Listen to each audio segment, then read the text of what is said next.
Baba vangu muzita ra Jesu wa Nazareta, donamata mutsvene waIsraeri, as I declare deliverance upon your children.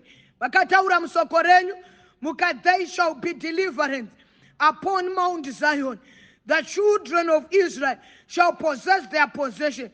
Ndikunamata iko zvino nezita raJesu weNazareta, deliver them mungetanidzo wakaipa, deliver them mumweya yemadzinza, deliver them mungetanidzo witchcraft, deliver them musungano dzesatanism nezita raJesu, nezita raJesu, nezita raJesu, nezita raJesu. I declare their freedom in Jesus' mighty name. Mapisarema 107, they shall cry to the Lord in their trouble, and He will deliver them from their distress.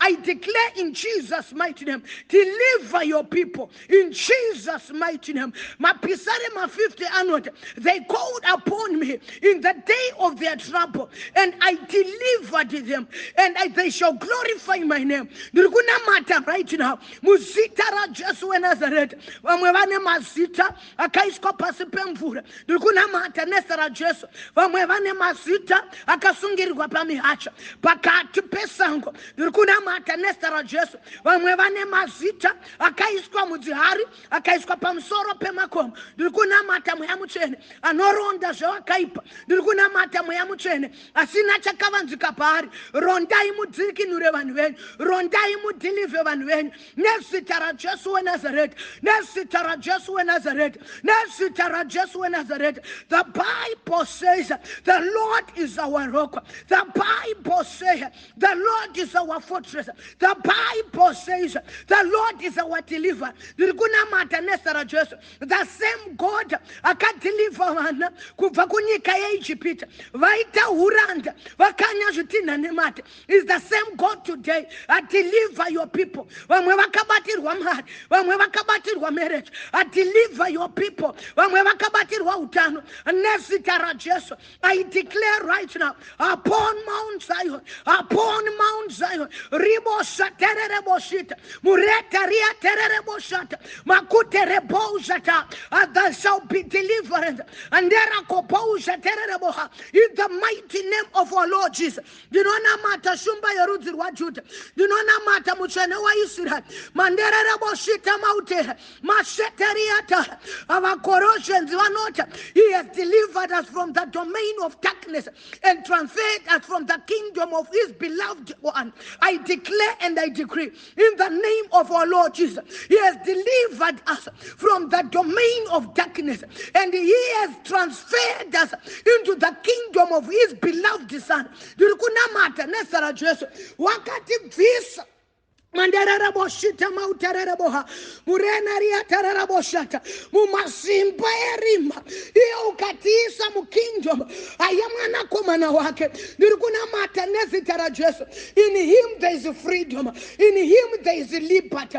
I declare upon every child of God right now in the name of our Lord Jesus. Ndinotaura simba rakanoburitsa Kristo amwari muguva, ndinotaura simba rakanokungurutsa dombo, andinotaura simba rakakurira guva, andinotaura simba rakakurira rufu. Ndinori declare pavana venyu anezita raJesu, the same power ngainovaburitsa mungetanidze kumakuva, the same power ngainovaburitsa mungetanidze pasi pemvura, the same power ngainovaburitsa mungetanidze witchcraft, the same power ngainovaburitsa mungetanidze uroyi. Anezita raJesu, anezita raJesu, anezita raJesu, anezita raJesu, anezita raJesu. Pese pakasungwa ndakutaura simba rinodambura, pese pakavharwa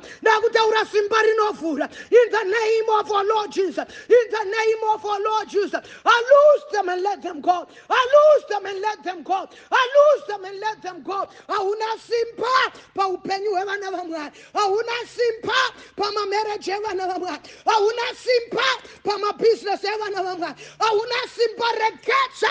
You careful. Wakakurirwa pachikomo cheKalvari wakakurirwa pachikomo cheKalvari, wakakurirwa pachikomo cheKalvari. Andiaterere boshata, arianderere boshita mauta, andiaterere boshatariate, andiaterere boshitariata, arikataria maute. I declare the same anointing yakataurwa kubhuku ya Acts. You know how God anointed Jesus Christ of Nazareth with the Holy Spirit and with the power. Anderere boshataria, that he went about doing good and healing all who were oppressed by the devil.